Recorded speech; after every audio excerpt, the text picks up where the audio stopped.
Tanah longsor kembali melanda wilayah Jawa Tengah, kali ini di Kecamatan Majengan, Kabupaten Cilacap. Hingga Jumat dini hari, upaya pencarian masih terus. Assalamualaikum warahmatullahi wabarakatuh. Halo teman-teman semua, kembali lagi di podcast kita. Tempat kita sebagai mahasiswa hukum ngobrol soal isu-isu yang kelihatannya berat, tapi bakal kita bahas secara tuntas dengan bahasa yang ringan supaya gampang masuk ke kepala.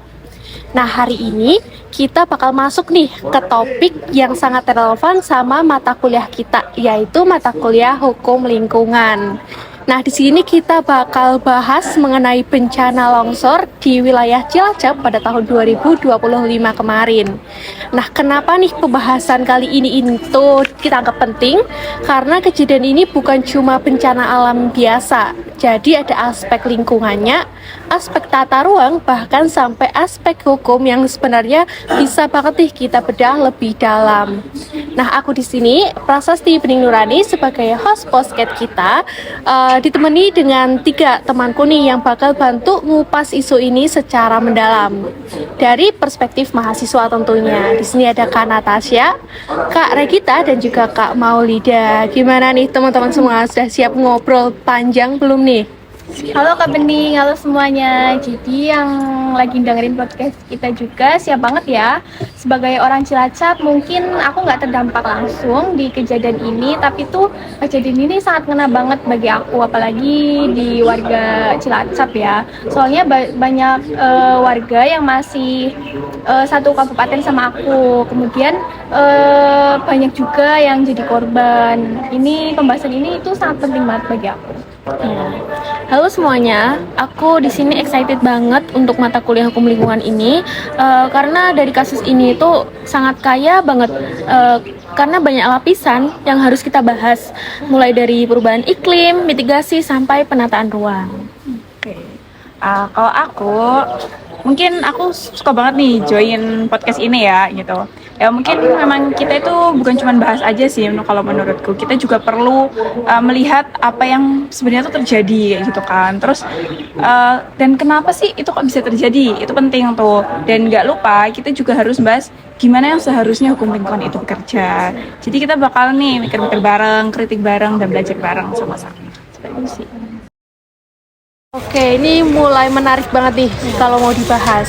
Kita bakal kupas nih lebih dalam mengenai faktor lingkungannya. Kalau dari Kak Maulida, aku mau tahu nih pendapat kakak sebagai mahasiswa yang lumayan rajin baca jurnal dan juga diskusi soal lingkungan. Apa nih faktor paling penting dan juga besar dari bencana ini, Kak? Ya, kalau menurut literatur yang aku baca sendiri itu kebencanaan itu ada 3 faktor kunci sendiri, Kak. Nah, yang pertama itu adanya faktor geologi. Nah, tanah di Majenang ini kan didominasi tanah pelapukan atau bisa disebut dengan tanah regolit. Nah, tanah pelapukan itu stabil kalau kering, tapi ketika basah dia berubah jadi masa licin kayak yang tadi aku sebutin. Jadi bisa dibilang pondasi bukitnya itu memang rapuh jika kena air. Kemudian yang kedua itu ada faktor hidrologi atau iklim. Nah, hujan ekstrim itu makin sering terjadi akibat perubahan iklim global. Efek dari El Nino dan La Nina. Nah, ini tuh juga bisa memperparah distribusi hujan itu sendiri. Jadi intensitas hujan sekarang nggak bisa lagi pakai standar musim 10 tahun lalu.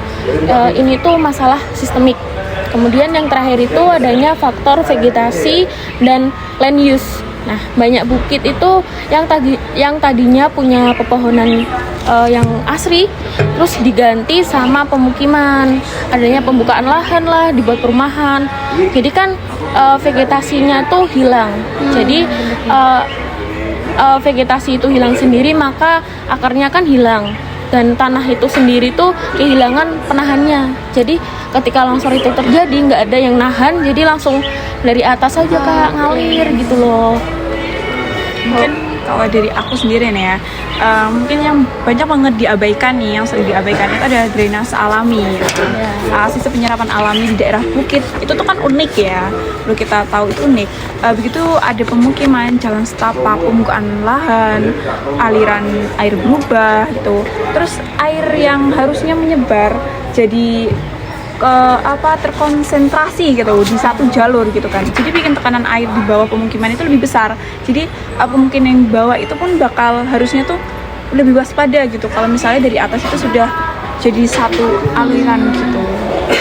Iya, jadi ini kadang mungkin warga itu tidak sadar ya kalau kejadian ini akan jadi bencana. Mungkin mereka bangun rumah ya dengan tanah yang ada, kayak misal warisan dari neneknya, kakeknya begitu. Jadi kayak nggak ada faktor dari lingkungannya gitu. Padahal dari atas bukit itu mungkin ada jalur kecil, air kecil. Kemudian itu bisa jadi berubah karena yang tadi sudah dijelaskan Kak Maulida, Kak Regita, kayak misal jadi dari penanaman pohon itu, penebangan gitu.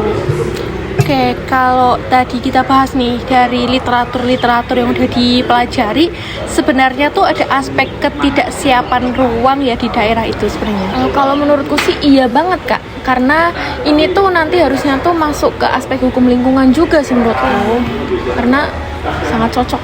Oke. Berarti harusnya masuk hukum lingkungan ya? Iya. Kalau kalian tadi ngomong soal vegetasi nih, bisa nggak dijelasin lebih sederhana? Kenapa pohon itu sepenting itu dari aspek bencana yang kita bahas kali ini? Oke, gini ya Kak, aku jelasin. Kakak tuh bayangin aja, akar pohon itu kayak jaringan kabel yang menahan tanah. Kalau akarnya kuat dan banyak, lereng itu tuh otomatis seperti diikat oleh puluhan tali. Jadi, tapi kalau pohonnya ditebang, talinya itu tuh hilang dan tanah kehilangan kekuatan gesernya. Nah, Mungkin kalau dari aku ya, selain yang tadi dikatakan sama Kak Maulida, itu mungkin juga ada nih perubahan iklim yang tadi memang udah dijelasin juga sedikit sama Kak Maulida. Curah hujannya yang ekstrim gitu kan, yang meningkat juga di tahun ini gitu kan, seperti yang terjadi di Sumut dan lain sebagainya itu kan. Nah, BMKG sendiri kan setiap tahun juga merilis kan, dan bahwa intensitas hujan itu di Indonesia makin fluktuatif gitu kan. Jadi hujan deras yang dulunya mungkin terjadi 5 tahun sekali, itu sekarang tuh bisa 2 kali dalam setahun Kak, seperti itu. Oke, aku juga sering dengar orang bilang ya kalau kok sekarang hujan tuh beda ya, lebih deras, lebih lama. Itu bener banget. Itu mungkin di Cilacap deras itu bisa berlangsung berjam-jam, bahkan dari sore kadang sampai malam itu baru berhenti. Nah, ini kan kayak jadi memicu ya terjadinya longsor, apalagi kalau pohon-pohon itu banyak ditebangin. Jadi kan longsor segampang itu. Oke. Benar banget tuh Kak Natasha, apalagi belum ditambah sama perubahan tata guna lahan nih. Nah, banyak pembangunan rumah sederhana yang tidak memperhatikan arah limpasan air. Terus jalan desa yang dipadatkan juga bisa mengubah arah aliran air hujan yang akhirnya terkonsentrasi ke satu titik bukit. Dan itu tuh bahaya banget. Oke. Berarti ini udah mulai masuk ya tadi soal dari segi alamnya, sekarang udah mulai ke segi perilaku manusia. Gitu ya Kak. Jadi bisa dibilang lah bencana ini juga muncul dari kombinasi faktor alami dan juga faktor manusia gitu ya. Bener banget. Ini sih memang itu berisiko banget ya, buat risiko yang banget tinggi gitu, karena kombinasi banget nih alam sama manusia. Oke, setelah perkenalan nih dari teman-teman semua, sebelum masuk ke pembahasan hukum-hukuman nih, kita mulai dari dasarnya dulu. Di sini aku bakal mulai dari Kak Natasha sebagai orang Cilacap langsung nih Kak. Bisa nih kasih gambaran kronologinya tuh gimana sih dari perspektif warga Cilacap sendiri? Oke, baik Kak Bening. Jadi saya akan menceritakan ya kejadian tanah longsor di Majena ini, Kabupaten Cilacap. Jadi kejadian itu terjadi tanggal 13 November 2025 kemarin. Jadi ini kejadian ini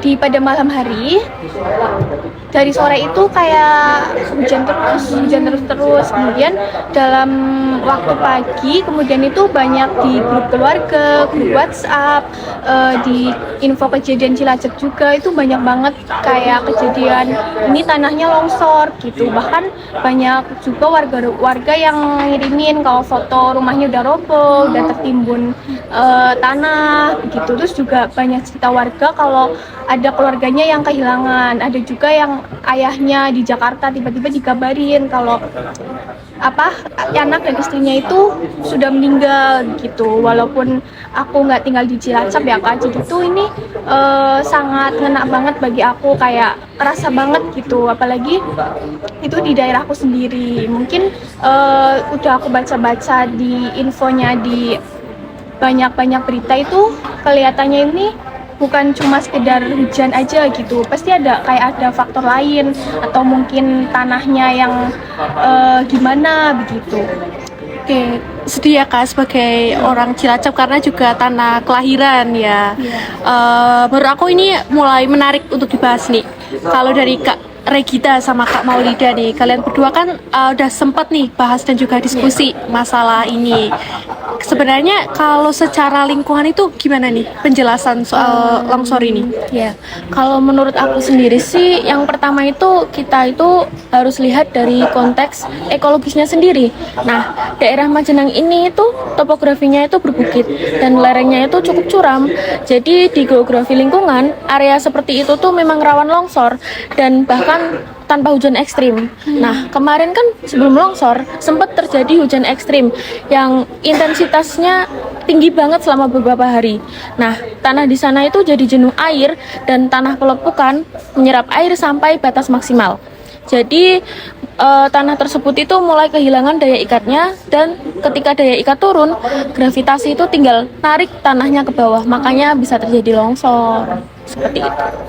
Kalau dari Kak Regita gimana nih? Kalau dari aku mungkin yang dikatakan Kak Maulida itu udah benar banget ya. Tapi jangan lupa juga perubahan tata lahan itu juga berpengaruh nih. Kita memang bukan ahli lingkungan ya, gitu. Tapi dari berita dan dari literatur yang kita baca, itu tuh banyak banget tuh perbukitan yang dulunya pohon-pohon itu atau hutan lah ya, itu tuh sekarang udah jadi pemukiman, udah jadi ladang kayak gitu. Jadi guna lahannya tuh udah mulai berubah seperti itu.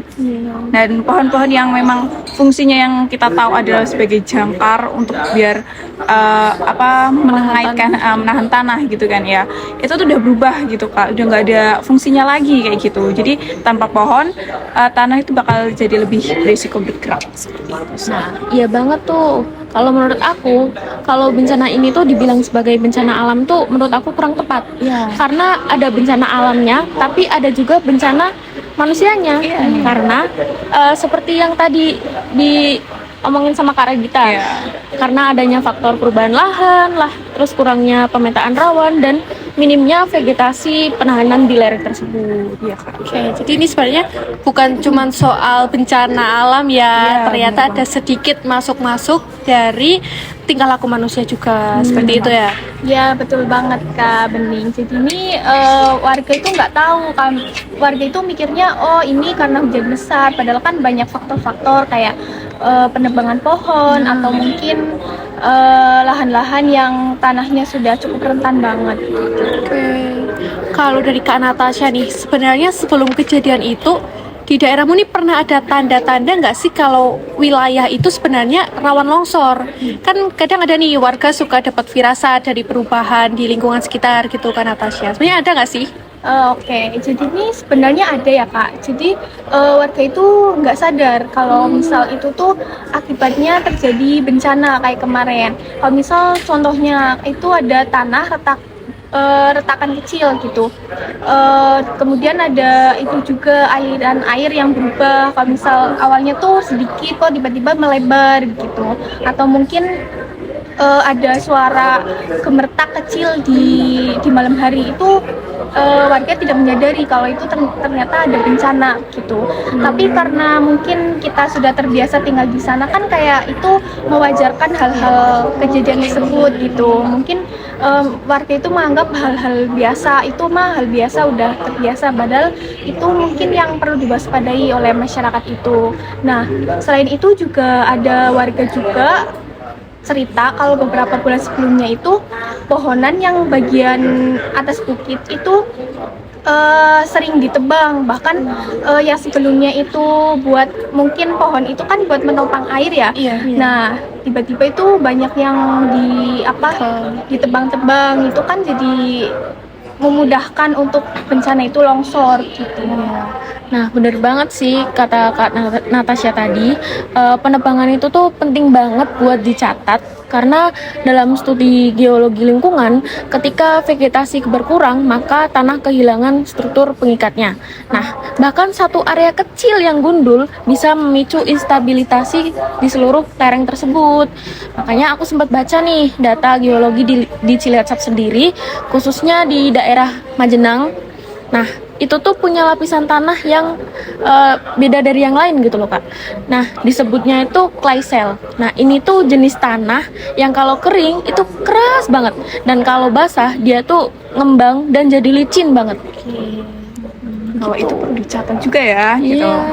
Iya. Jadi memang kalau misalnya tadi kita dengar nih, mungkin daerah Majenang itu tuh punya sejarah kejadian serupa ya kan. Dari catatan PVMBG, kalau yang saya tahu itu beberapa titik tuh pernah mengalami longsor kecil dan beberapa tahun sebelumnya itu pun terjadi. Nah, tetapi karena nggak besar ya, nggak seperti sekarang. Jadi kasusnya tuh bakal tenggelam gitu loh, karena memang nggak viral mungkin ya, nggak viral kan, dan nggak dijadikan sebagai panutan atau alarm serius lah gitu bagi masyarakat ataupun masyarakat sekitar ataupun kita yang dari luar daerah. Padahal tren kecil seperti kejadian-kejadian sebelumnya tuh bisa banget nih sebagai alarm atau peringatan gitu kan. Sebenarnya dari tahun ke tahun tuh udah ada alarm ya. Sebenarnya kalau kita mau merasakan tuh sebenarnya udah kerasa ya. Kalau memang udah diberitahu oleh alam kalau ini bakal ada bencana, mungkin gitu ya. Tapi emang nggak ada yang ngumpulin itu jadi informasi penting gitu ya Kak. Ya baik, jadi disinilah masalahnya Kak. Nah, warga itu melihat peristiwa ini kecil, kayak sebagian kejadian hal biasa, bencana biasa, padahal kan itu banyak memakan korban juga pastinya. Dan pemerintah itu juga tidak punya sistem komunikasi yang sangat kuat untuk menyampaikan ini tuh daerah rawan, padahal kan sebelumnya mereka tinggal di sana ya biasa aja. Kalau nggak tahu kalau kesini tuh terjadi bencana longsor itu. Nah, sekarang ke bagian yang paling penting nih dan paling cocok sama tugas kuliah kita, mengenai aspek hukum lingkungan. Aku mau mulai dari pertanyaan dasar dulu nih. Menurut kalian, apakah kejadian ini punya hubungan dengan pelaksanaan undang-undang lingkungan dan juga tata ruang? Kalau dari aku ya, jelas punya dong ya. Yang paling penting itu relevan di Undang-Undang Nomor 32 Tahun 2009 tentang Perlindungan dan Pengelolaan Lingkungan Hidup atau PPLH seperti itu. Dan di situ ada prinsip-prinsip yang harus diterapkan di pemerintah daerah, setiap pemerintah daerah itu pastinya. Misalnya nih, prinsip pertama, prinsip pencegahan. Prinsip kedua ada prinsip kehati-hatian. Itu udah harus kita tanamkan dua hal itu. Dan barulah kalau setelah dua prinsip itu ada nih, yang perlu diperhatikan lagi oleh pemerintah itu ada pengendalian lingkungannya sendiri gitu. Jadi harus tahu bagaimana lingkungan itu sendiri dulu, barulah nanti mereka bisa bergerak tuh. Lalu ada informasi lingkungan sebagai hak masyarakat seperti itu. Dan jadi ketika masyarakat tinggal di zona yang rawan, itu kan sudah tahu kan yang sebenarnya itu udah dipetakan sejak awal oleh pemerintah gitu. Berarti ada missing link gitu dari implementasi undang-undang tersebut. Ya benar banget nih apa yang kata Kak Ragita tadi ya. Terus menurut aku itu ada lagi ya, Undang-Undang Nomor 26 Tahun 2007 tentang penataan ruang. Nah, di undang-undang ini itu diatur jelas bahwa kawasan rawan bencana itu harus masuk sebagai kawasan lindung geologi. Jadi artinya itu bukan sembarang boleh jadi pemukiman. Gitu. Tapi sebenarnya pada kenyataannya itu banyak pemukiman yang tumbuh alami nggak sih? Maksudnya tuh kayak emang udah ada pemukiman itu warisan dari keluarganya turun-temurun gitu. Pasti ada sih. Iya Kak Bening, jadi bener kan kayak warga itu tinggalkan secara turun-temurun kayak dari dulu. Mungkin justru itu kenapa pemerintah itu harus hadir. Karena warga tidak mungkin paham soal geologis dan nggak semua orang itu paham. Jadi pemerintah punya kewenangan untuk memetakan zona rawan Kemudian itu mengarahkan relokasi, melakukan edukasi, dan membuat rencana penataan ruang yang adaptif terhadap perubahan iklim itu. Oke. Tadi udah banget ya dijelasin, panjang lebar banget nih ya.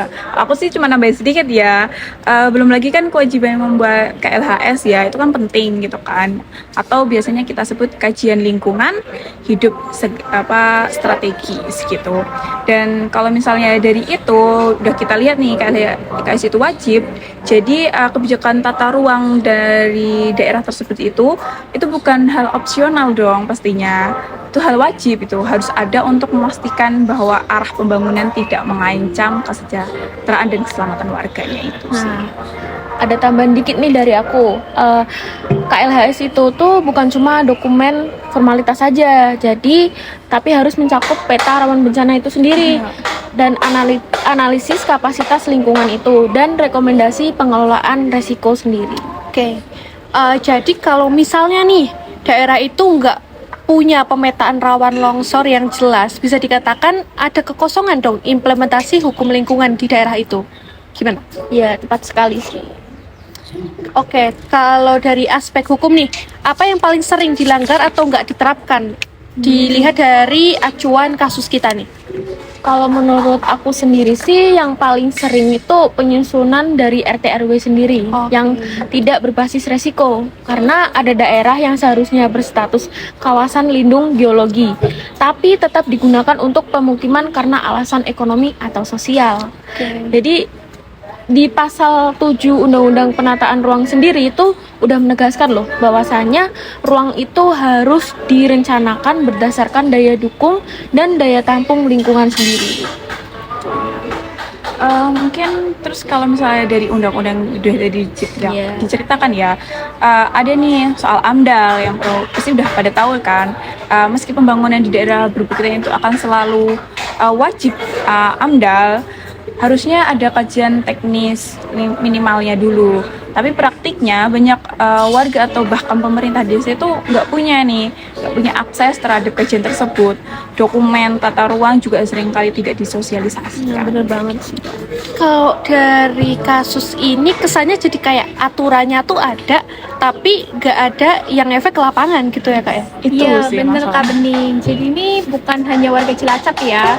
Jadi banyak daerah kayak di Jawa Tengah, Jawa Barat yang mungkin kasusnya sama. Apalagi Jawa Barat itu kan banyak kayak pegunungan gitu, bukit-bukit, lereng begitu. Jadi pemerintah itu tidak ngasih peta kalau ini tuh daerah rawan.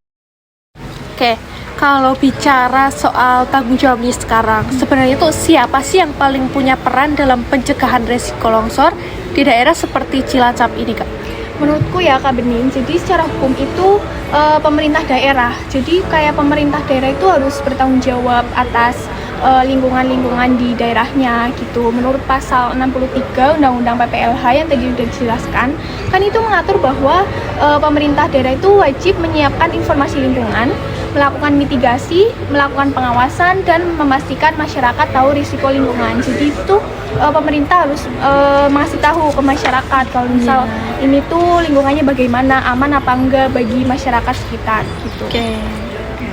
Tapi kalau menurutku juga itu kita juga jangan lupa bahwa masyarakat itu punya hak sekaligus kewajiban nih ya kan. Bahwa mereka itu berhak dapat informasi ya kan, tapi juga wajib untuk menjaga lingkungan Kak. Misalnya menanam pohon kembali, tidak membangun pemukiman dekat tebing tanpa izin, tidak menutup saluran air, itu udah penting banget. Ya, dan menurutku itu mitigasi itu harus kolaboratif ya. Dan pemerintah itu nggak bisa kerja sendiri, masyarakat itu nggak bisa kerja sendiri juga. Jadi mereka itu harus kolaborasi dan koordinasi yang realistis dan berkelanjutan agar mereka lebih aman lah gitu. Berarti ini ya kolaborasi pemerintah sama masyarakat nih, keduanya punya peran penting untuk menanggulangi dan juga mencegah ya Kak. Ya, betul banget. Setelah panjang lebar nih kita bahas soal ini sampai yang terakhir kita bahas soal tanggung jawab nih. Kita masuk ke bagian akhir. Aku mau tanya dari kalian satu-satu nih. Apa pelajaran terbesar dari kasus longsor Cilacap ini kalau dilihat dari perspektif hukum lingkungan? Menurut aku ya Kak Bening, jadi bencana ini tuh bukan cuma sekedar musibah alam. Banyak bencana yang terjadi itu karena kerentanan lingkungan yang sudah lama dibiarkan. Kemudian kayak manusia itu seenaknya pohonnya itu ditebang-tebang gitu. Jadi hukum lingkungan itu harusnya mencegah, bukan cuma jadi payung setelah bencana itu terjadi. Betul banget. Kalau buat aku sih Kak, pentingnya tata ruang itu yang berbasis risiko ekologis. Tanpa itu tuh daerah rawan longsor akan terus dihuni dan bencana akan berulang. Kalau menurut aku. Kalau dari aku tuh lebih ke masyarakatnya sih. Jadi kita harus menekankan banget edukasi ke masyarakat dan penyebaran informasi itu. Apalagi zaman sekarang ya gampang banget penyebaran informasi. Masyarakat tuh harus tahu kalau lingkungannya itu rawan. Jadi karena itu bisa menyelamatkan nyawa mereka aja maksudnya. Oke, aku juga setuju sih sama pendapat kalian semua.